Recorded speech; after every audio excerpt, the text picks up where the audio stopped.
Bismillahirrahmanirrahim. Assalamualaikum warahmatullahi wabarakatuh.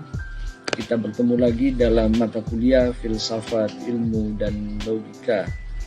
Pada pertemuan kali ini kita akan membahas tentang penalaran, salah satu unsur hal yang penting dalam proses kita menemukan kebenaran.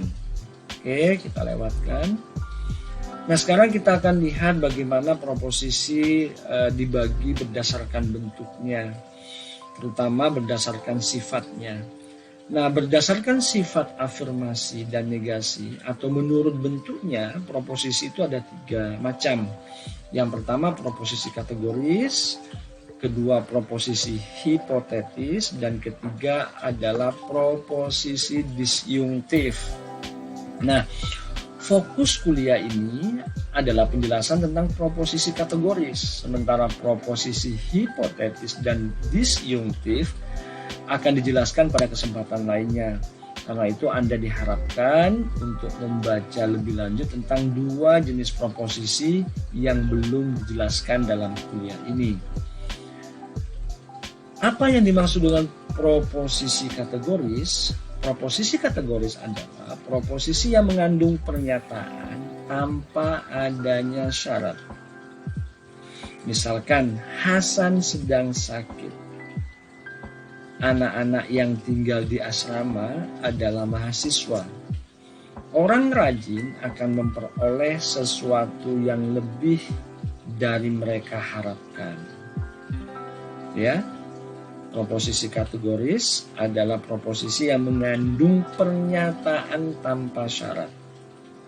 Dengan pengertian ini kita dapat mengatakan bahwa ada proposisi yang mengandung syarat. Nanti itu akan kita jelaskan pada pertemuan selanjutnya. Nah, proposisi kategoris itu dibagi menjadi 2, yakni proposisi kategoris kuantitas dan proposisi kategoris kualitas. Proposisi kategoris kuantitas itu terdiri dari 2 hal, universal dan partikular. Universal dicontohkan P menerangkan semua S. Contohnya, semua anak SD itu rajin.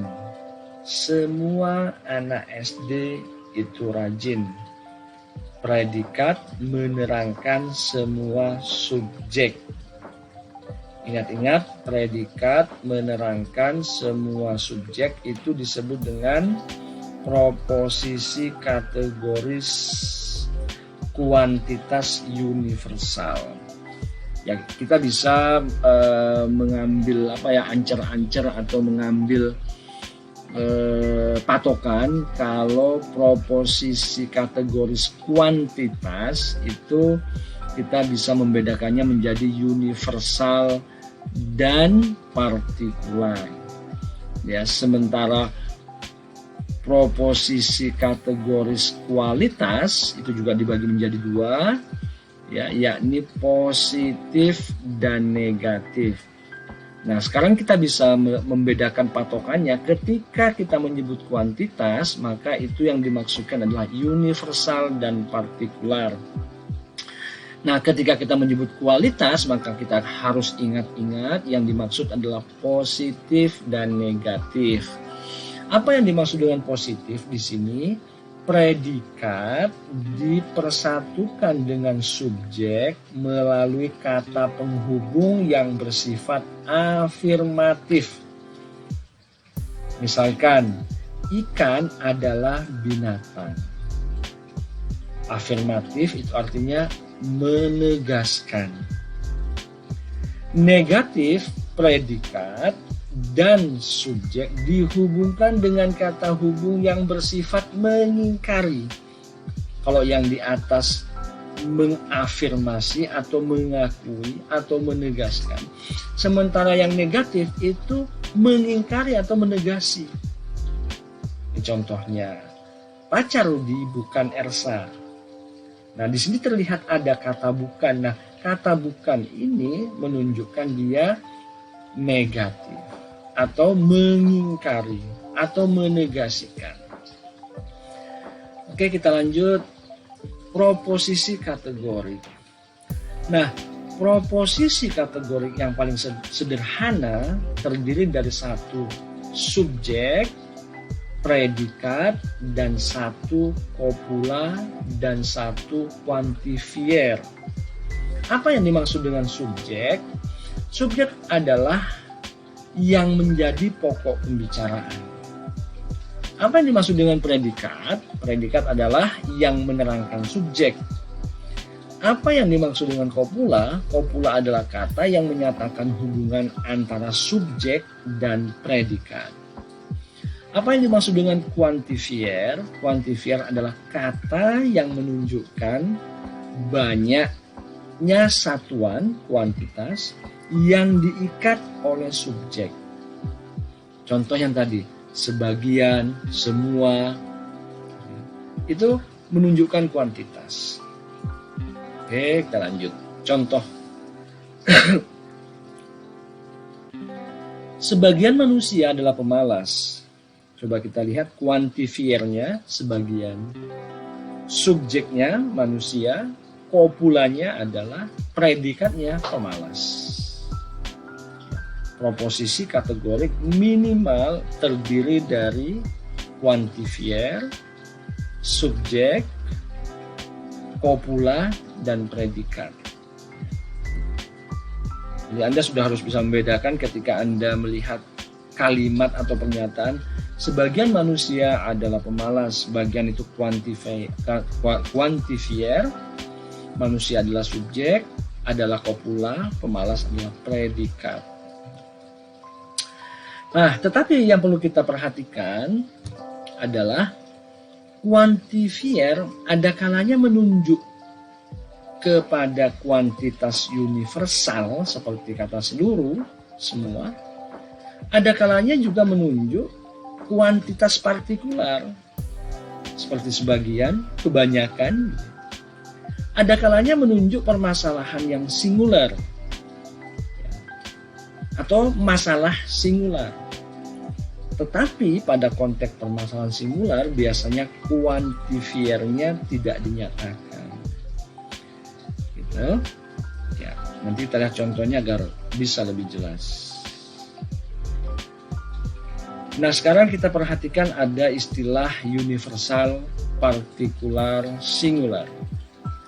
Apabila quantifier suatu proposisi menunjukkan kepada kuantitas universal, maka proposisi itu disebut dengan proposisi universal. Contohnya tadi, semua manusia. Semua manusia itu proposisi universal karena ada quantifier yang menunjukkan ia universal. Jika menunjukkan kuantitas partikular, maka akan disebut proposisi partikular. Sebagian mahasiswa itu rajin. Kata sebagian ini adalah quantifier yang menunjukkan proposisi partikular. Jika menunjukkan kuantitas singular atau singular, maka proposisi itu disebut dengan proposisi singular. Coba diperhatikan, harus disadari bahwa meskipun dalam suatu proposisi quantifiernya tidak dinyatakan, tidak berarti subjek dari proposisi tersebut tidak mengandung pengertian banyaknya satuan yang diikatnya. Dalam keadaan apapun, subjek selalu mengandung jumlah satuan yang diikat atau jumlah satuan yang mengikatnya. Proposisi dengan quantifier, ini contohnya. Kita lihat proposisi universal. Semua tanaman membutuhkan air. Sebagian manusia dapat menerima pendidikan tinggi. Seseorang yang bernama Hasan adalah seorang guru. Di sini kita lihat ada proposisi universal, semua tanaman membutuhkan air. ada proposisi partikular, sebagian manusia dapat menerima pendidikan tinggi. Dan yang ketiga adalah proposisi singular, seorang yang bernama Hasan adalah seorang guru. Nah, seperti saya jelaskan tadi, kadang-kadang kita menemukan sebuah pernyataan atau proposisi itu tanpa kuantifier. Contohnya, tanaman membutuhkan air. Ini proposisi universal. Kenapa dia masuk dalam kategori proposisi universal? Karena kata tanaman ini itu sudah menunjukkan tanaman seluruhnya. Karena hampir tidak ada tanaman yang tidak membutuhkan air. Kita masuk ke proposisi partikular. Manusia dapat menerima pendidikan tinggi. Manusia dapat menerima pendidikan tinggi. Jangan terburu-buru kita menilai bahwa ini adalah proposisi universal. Ini adalah proposisi partikular, meskipun kuantifiernya tidak ditulis secara jelas. Tapi kita bisa memahami bahwa manusia dapat menerima pendidikan tinggi itu adalah proposisi partikular, di mana kita bisa membuktikan bahwa ini merupakan proposisi partikular. Ya, kita lihat pada pernyataannya. Manusia dapat menerima pendidikan tinggi. Kenyataannya tidak semua manusia bisa dapat memperoleh pendidikan tinggi. Maka di sini kata manusia itu berarti sebagian. Selanjutnya adalah proposisi singular. Hasan adalah seorang guru. Ini juga tidak ada kuantifiernya, meskipun ada tanda-tandanya seorang guru. Tapi bisa saja pernyataannya dikatakan Hasan adalah guru. Nah, ketika dikatakan Hasan adalah guru, maka proposisi ini adalah proposisi singular. Kenapa? Karena hanya Hasan. Kita lihat subjek yang dijelaskan atau yang dihubungkan oleh predikat. Dihubungkan atau diterangkan dengan predikat. Hasan adalah seorang guru. Yang dimaksud di sini hanyalah Hasan, bukan yang lain. Karena ini karena ini masuk dalam kategori proposisi singular. Nah, tadi sudah saya jelaskan ya, bahwa dalam proposisi tanaman membutuhkan air, meskipun kuantifiernya tidak dinyatakan, yang dimaksud adalah semua tanaman. Karena tidak satu pun tanaman yang bisa tumbuh tanpa membutuhkan air. Pada proposisi manusia dapat menerima pendidikan tinggi, yang dimaksud adalah sebagian manusia. Karena tidak semua manusia dapat menerima pendidikan tinggi. Sedangkan pada proposisi Hasan adalah guru, yang dimaksud tentulah seorang, bukan beberapa orang. Oke. Sekarang kita lihat peran kopula. Kopula adalah kata yang menegaskan hubungan antara subjek dan predikat. Baik hubungan afirmasi, menegaskan, mengiyakan, maupun hubungan negasi atau mengingkari. Kopula menentukan kualitas proposisinya. Bila ia mengafirmasi disebut dengan proposisi positif. Sebaliknya bila mengingkari disebut dengan proposisi negatif. Contohnya, proposisi positif, Hasan adalah guru. Proposisi negatif, Budi bukan seniman. Ini proposisi positif karena memang tidak ada yang menunjukkan dia proposisi negatif. Budi bukan seniman. Kalau ini jelas menunjukkan proposisi negatif karena ada kata bukan atau kopula bukan. Oke. Nah, sekarang dalam logika kita menemukan adanya sebuah kombinasi antara kuantitas, ya, proposisi kategoris kuantitas dengan proposisi kategoris kualitas itu dijadikan satu atau dikombinasi. Nah, kombinasi itu melahirkan setidaknya 1, 2, 3, 4, 5, 6. 6 proposisi. Yang pertama disebut dengan proposisi universal positif. Yang kedua proposisi partikular positif. Contohnya universal positif, semua manusia akan mati. Sementara yang partikular positif, sebagian manusia adalah guru. Singular positif, Rudy adalah pemain bulu tangkis. Universal negatif, semua kucing bukan burung. Partikular negatif, beberapa mahasiswa tidak lulus. Singular negatif, Alice bukan gadis pemalu. Nah, kita perhatikan di sini antara kombinasi antara kuantitas dan kualitas melahirkan 6 bentuk proposisi.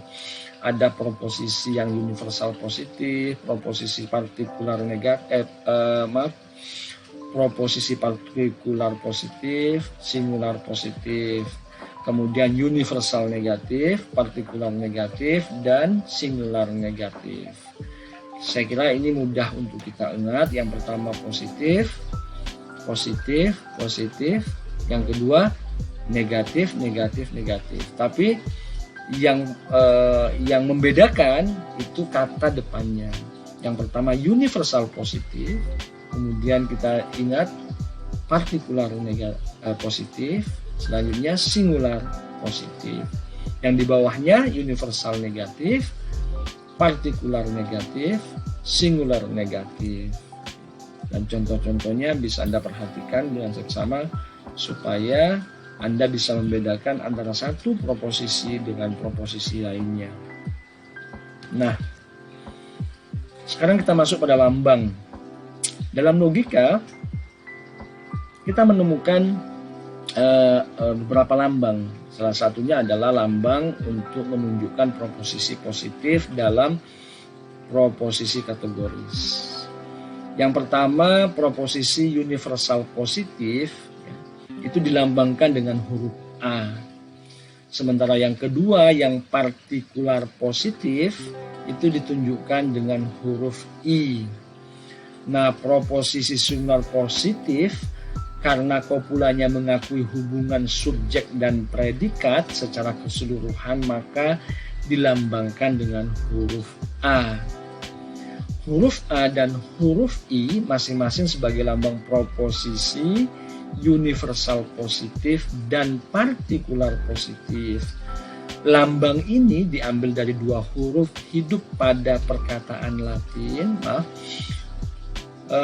Lambang ini diambil dari dua huruf hidup pertama kata Latin affirmo yang berarti mengakui, ya. Selanjutnya lambang dari proposisi negatif. Nah, yang universal negatif itu dilambangkan dengan huruf E. Kemudian yang partikular negatif dilambangkan dengan huruf O. Nah, huruf E dan O ini diambil dari huruf hidup dalam kata nego, ya, bahasa Latin yang berarti menolak atau mengingkari. Ini kita lihat lambangnya. A itu melambangkan universal positif. Rumusnya semua S adalah P. I partikular positif, sebagian S adalah P. E universal negatif, semua S bukan P. O partikular negatif, sebagian S bukan P. Ini untuk memudahkan Anda mengingat-ingat lambang A, I, E, O. A, I itu positif universal. A universal positif, I partikular positif. Sementara E dan O itu menunjukkan negatif. Kalau E universal negatif, sementara O adalah partikular negatif. Nah, rumusnya kalau yang universal semua S adalah P. Kalau partikular positif sebagian S adalah P. Sementara universal negatif semua S bukan P. Dan terakhir partikular negatif sebagian S bukan P. Nah, bagaimana caranya menentukan negatif positif? Ya, menentukan apakah suatu proposisi itu positif atau negatif tidak boleh hanya menentukannya berdasarkan pada ada tidaknya indikator negatifnya. Salah satu bentuk indikator negatifnya adalah kata tidak, kata bukan, kata tak. Nah, indikator itu memang menentukan negatifnya suatu proposisi apabila ia berkedudukan sebagai kopula. Jadi kata tak, tidak, atau bukan akan menentukan negatifnya suatu proposisi, terutama apabila ia berkedudukan sebagai kopula. Bila indikator tidak berkedudukan sebagai kopula, maka proposisi itu adalah positif. Perhatikan contoh-contoh berikut. Semua yang tidak rajin bekerja mendapat sedikit. Semua yang tidak rajin bekerja mendapat sedikit. Ini merupakan proposisi universal yang positif. Kenapa? Karena kata tidak di sini tidak berkedudukan sebagai kopula. Jadi predikat dalam pernyataan ini adalah semua yang tidak rajin bekerja. Ini predikat. Maaf, ini subjek. Saya ulangi. Subjek pada kalimat semua yang tidak rajin bekerja. Itu subjeknya adalah semua yang tidak rajin bekerja. Sementara predikatnya mendapat sedikit. Karena itu, proposisi ini masuk dalam kategori universal positif. Mengapa tidak negatif? Karena kata tidak di sini tidak berfungsi sebagai kopula, tapi dia merupakan bagian dari subjek, tidak merupakan bagian, tidak sedang berposisi sebagai kopula yang mendukung predikat. Tidak semua orang pandai berpidato ini masuk dalam kategori partikular positif.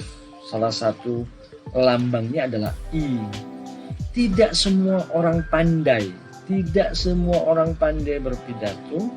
Mengapa disebut dengan partikular positif? Karena kata tidak ini tidak berkedudukan sebagai kopula, tapi dia berkedudukan sebagai subjek dalam kalimat tidak semua orang. Nah, baru predikatnya pandai berpidato. Meskipun di sini tidak ditunjukkan kopulanya. Nah, sekarang semua yang malas mendapat hasil yang tidak banyak. Ini juga masuk dalam kategori universal positif. Sebagian orang mempunyai harta yang melimpah bukan karena jerih payahnya. Ini masuk dalam kategori partikular positif. Karena lagi-lagi kata tidak itu tidak berkedudukan sebagai kopula.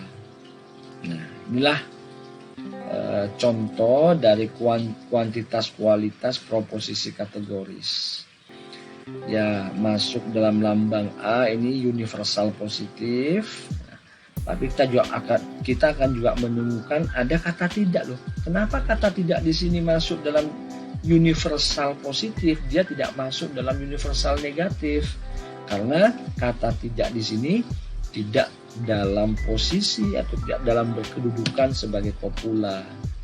Oke, nanti tolong diperhatikan contoh-contohnya secara lebih cermat. Nah, sahabat-sahabat sekalian, kita sudah sampai di penghujung pertemuan ini. Kita dari awal sampai akhir, saya sudah menjelaskan beberapa hal. Yang pertama tentang pengertian penalaran, kemudian unsur-unsur penalaran. Yang ketiga tentang proposisi. Saya juga sudah menjelaskan proposisi sintetik, proposisi kategorik, kemudian ada subjek, ada predikat, ada kuantifier, dan kopula. Ini merupakan unsur-unsur dari sebuah pernyataan atau sebuah proposisi. Oke, saya kira sekarang saya harus menginformasikan kepada sahabat-sahabat sekalian bahwa sahabat-sahabat sekalian punya kewajiban untuk membaca materi, terutama tentang hukum berpikir, dan materi lain terutama tentang penalaran langsung. Nah, 2 materi yang belum saya jelaskan ini akan kita diskusikan pada pertemuan berikutnya. 2 materi tersebut juga nanti dapat Anda saksikan pada channel YouTube Kuliah Filsafat. Kemudian saya berharap Anda menulis komentar Anda pada kolom komentar. Saya kira demikian. Kita akan berjumpa lagi dalam pertemuan-pertemuan yang selanjutnya, terutama dalam mata kuliah Filsafat Ilmu dan Logika. Semoga apa yang saya sampaikan dapat Anda pahami secara baik, dan jika ada hal-hal yang belum Anda mengerti, saya berharap Anda bisa bertanya atau mengajukan pertanyaan dalam pertemuan berikutnya. Terima kasih atas segala perhatian. Kurang lebihnya sekali lagi saya mohon maaf. Saya akhiri. Wallahu muwaffiq ila aqwamit thoriq. Assalamualaikum warahmatullahi wabarakatuh.